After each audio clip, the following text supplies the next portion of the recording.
20 तारखेला इतवारा police station हद्दीमध्ये एका firing करून विकी ठाकूर याचा खून करण्यात आलेला होता। सदरच्या गुन्ह्यातले आरोपी फरार होते। त्या आरोपींच्या शोधासाठी विविध पोलीस पथकं गठीत करण्यात आलेले होते। तर त्यात एकूण 7 आरोपी आहे पोलिसांच्या ताब्यात आहेत। LCBची टीम आणि शोध पथक यांनी ताब्यात घेतलेले आहेत। यामध्ये नितीन बिगानिया, लकी मोरे आणि त्याचे 5 साथीदार यांना ताब्यात घेण्यात आलेले आहे। या आरोपींचं जे गुन्हेगारी रेकॉर्ड आहे ते पूर्व गुन्हेगारी रेकॉर्ड आहे, त्याची पडताळणी करून आगामी काळात मोकाची कारवाई यामध्ये करण्यात येणार आहे।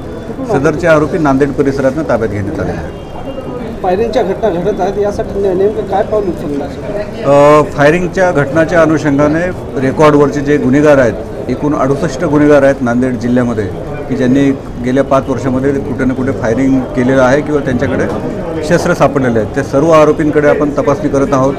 त्यांचे जे सप्लायर आहेत निष्पन्न झालेले त्याच्या आपण मागावर आहोत आणि वेळोवेळी गुन्हेगार तपासणी मोहीम, त्याची घरधडती, त्यांचे जे मित्र असतील त्यांच्याकडे जाणं, इव्हन काही सोशल मीडियाच्या पोस्टवर काही इस्मांचे शस्त्रासकट फोटो आहेत, तर त्या आधारेसुद्धा आपण गुन्हे डिटेक्ट केलेले आहेत। यापूर्वी गेल्या 2 आठवड्यात 2 अवैध शस्त्र ताब्यात घेण्यात आलेले आहेत।